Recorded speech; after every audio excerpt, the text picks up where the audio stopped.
D71 YouTube channel से मैं धर्मेंद्र कुमार आप सभी को स्वागत करता हूं। दोस्तों, आज हम केमिस्ट्री में रासायनिक अभिक्रिया क्या होता है आज इसके बारे में जानेंगे।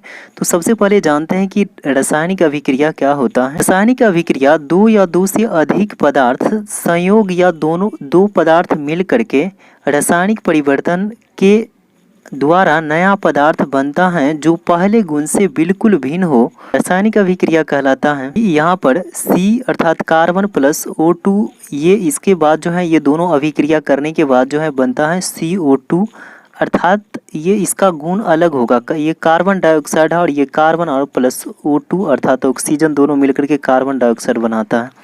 तो इसी को रासायनिक अभिक्रिया कहा जाता है। उसके बाद इसका भौतिक परिवर्तन और रासायनिक परिवर्तन के बारे में जानते हैं। तो भौतिक परिवर्तन वे परिवर्तन होते हैं जिनमें कोई पदार्थ पुनः प्रारंभिक अवस्था में लौट जाता है।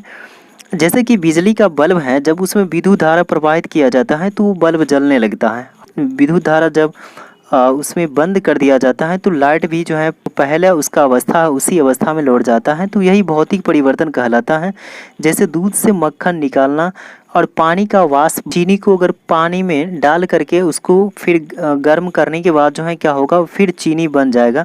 तो ये भौतिक परिवर्तन का उदाहरण है। उसके बाद रासायनिक परिवर्तन क्या होता है, वे परिवर्तन जिसमें कोई पदार्थ पुनः पहली वाली अवस्था में नहीं लौट सकते उसे क्या कहा जाता है, उसे रासायनिक परिवर्तन कहा जाता है। तो इसमें जो है दूध से दही का बनना, अर्थात अगर दूध जो है वो दही अगर बन जाता है तो फिर वो दूध के रूप में कन्वर्ट नहीं होगा। लोहे में रस्ट या जंग, अर्थात एक बार अगर लोहे में जंग लग जाता है तो वो फिर नए वाली अवस्था है, उसका पहले वाली अवस्था है उसमें लौट करके नहीं जा सकता है। कोयले को जलना, अर्थात कोयला एक बार जल जाता है तो फिर पहले वाले अवस्था में एक फ्यूल के रूप में नहीं हो सकता है, एक अपशिष्ट के रूप में हो सकता है जलने के बाद। जो है यहाँ पर रासायनिक अभिक्रिया के प्रकार, ऊष्माशोषी अभिक्रिया, वैसी रासायनिक अभिक्रिया जिसमें उत्पाद के निर्माण के साथ साथ ऊष्मा अवशोषित हो जाता है, ऊष्माशोषी अभिक्रिया कहलाता है।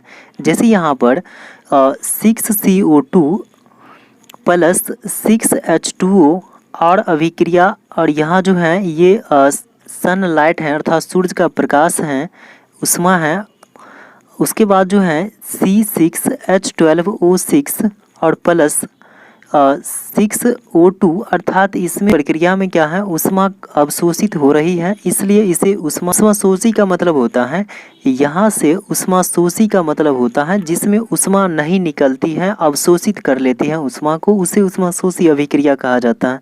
उसके बाद दूसरा है ऊष्माक्षेपी अभिक्रिया। किसको कहेंगे, जिस रासायनिक अभिक्रिया में उत्पाद के निर्माण के साथ साथ ऊष्मा भी निकलती है, अर्थात जैसे ये इधर का जो है अभिकारक है, ये CH4 अर्थात मीथेन, और ये ऑक्सीजन, मीथेन ये भी गैस में है और ये ऑक्सीजन दोनों जो है क्या है, गैस में है।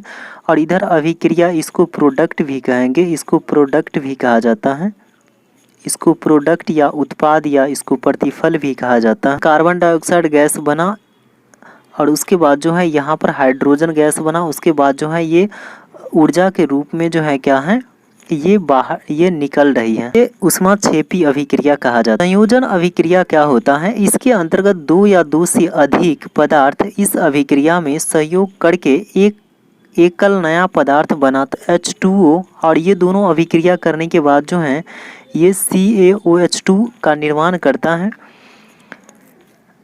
अर्थात यहाँ पर क्या है, जैसे कि यहाँ CaO अर्थात, और ये यहाँ पर जो है एक हाइड्रोजन, तो ये दोनों मिल करके क्या है, एक नया पदार्थ का निर्माण किया, इसलिए इसे संयोजन अभिक्रिया, ये दो पदार्थ अलग अलग मिल करके इस दोनों संयोग करके एक पदार्थ का निर्माण किया, इसलिए इसे संयोजन अभिक्रिया कहा जाता है।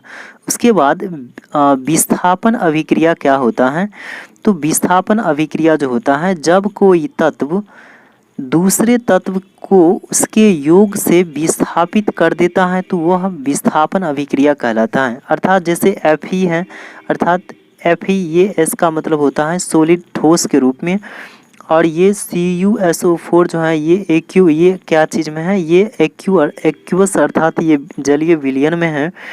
तो ये दोनों पदों के जगह पर Fe और Fe के जगह पर ये Cu आ जाता है, इसे ही विस्थापन अभिक्रिया कहा जाता है। जब कोई तत्व दूसरे तत्व को उसके योग से विस्थापित उसके स्थान पर रखा जाता है, उसे विस्थापन अभिक्रिया कहा जाता है। द्विविस्थापन अभिक्रिया क्या होता है? ऐसी रासायनिक अभिक्रिया जिसमें अभिकारकों अर्थात इधर वाला अभिकारकों के बीच आयनों का आदान प्रदान होता है, विस्थापन अभिक्रियाएं कहलाता है। जैसे कि यहाँ Na2SO4 प्लस BaCl2 ये एक्वस अर्थात ये जलीय विलयन, ASO4S अर्थात ये सॉलिड के रूप में है, और प्लस 2NaCl, तो यहाँ पर जो है क्या इलेक्ट्रॉन जो है का आदान, ये आयनों का आदान प्रदान हो रहा है। जैसे कि Ba यहाँ पर Na2SO4 है और उसके बाद जो है प्लस BaCl2, तो यहाँ पर क्या है BaSO4 और यहाँ पर 2Na, यहाँ SO4 होता लेकिन यहाँ पर क्या है SO4 ना होकर के Cl2 है, तो इसलिए यहाँ पर जो है आयनों का आदान प्रदान, यहाँ पर SO4 होता लेकिन यहाँ पर Cl2 है, इसलिए यहाँ पर क्या है, इसलिए इसे क्या कहा जाता है? द्विविस्थापन अभिक्रिया। ऐसी रासायनिक अभिक्रिया जिनमें अभिकारकों अर्थात अभिकारकों ये हो गया और प्रतिफल ये हो गया का आदान प्रदान, आयनों के बीच आयनों का आदान प्रदान हो, उसे विस्थापन अभिक्रिया कहा जाता है। जैसा कि यहाँ पर Na2SO4 होता, अगर इधर हम अभी प्रतिफल के साइड अगर लिखते तो, लेकिन है क्या यहाँ पर 2NaCl है, इसलिए यहाँ पर आयनों का आदान प्रदान हुआ है, इसलिए इसे द्विविस्थापन अभिक्रिया कहा जाता है। उसके बाद वियोजन या अपघटन अभिक्रिया, वह अभिक्रिया जिसमें एकल अभिकारक टूटकर अलग अलग उत्पाद बनाता है, वियोजन अभिक्रियाएं कहलाता है। जैसे कि FeSO4 है, तो ये इस पर हीट देने के बाद या उष्मा देने के बाद जो है ये टूट करके क्या Fe2O3 ये सॉलिड ठोस में और प्लस SO2 गैस में और प्लस SO3 ये भी गैस में जो है, इसलिए इसे वियोजन या अपघटन अभिक्रिया कहा जाता है। और इसका दूसरा जो है इसका एग्जाम्पल होगा, दूसरा अपघटन अभिक्रिया को जब इसमें विद्युत प्रवाहित करने पर विद्युत वियोजन इसको कहा जाता है। जैसे कि यहाँ पर 2H2O अर्थात ये जल है, इसके द्वारा जो है जो EC का मतलब होता है इलेक्ट्रिक करंट होता है, अर्थात विद्युत धारा जब प्रवाहित किया जाता है तो ये 2H2 अर्थात ये हाइड्रोजन गैस और ये O2 अर्थात ऑक्सीजन बनाता है। उसके बाद जो है वियोजन अभिक्रिया का तीसरा उपयोग क्या है? जब वियोजन अभिक्रिया प्रकाश के उपस्थिति में कराई जाती है तो प्रकाश अपघटन फोटोलाइसिस कहलाता है। जैसे कि यहाँ पर 2AgCl से अभिक्रिया करने के बाद जो है ये 2Ag और प्लस Cl ये गैस के रूप में जो है, बाद जो है यहाँ पर B में है 2AgBr अर्थात ये सॉलिड ठोस में है, तो अभिक्रिया करने के बाद 2Ag सॉलिड और प्लस Br ये ब्रोमीन ये गैस के रूप में है, अर्थात ये सिल्वर ब्रोमाइड का Ag का मतलब होता है सिल्वर। उपयोग श्वेत श्याम फोटोग्राफी अर्थात जो ब्लैक और वाइट वाला जो फोटोग्राफी होता है उसके लिए इस सिल्वर ब्रोमाइड का उपयोग किया जाता है। अवक्षेपण अभिक्रिया क्या होता है? जब दो विलयनों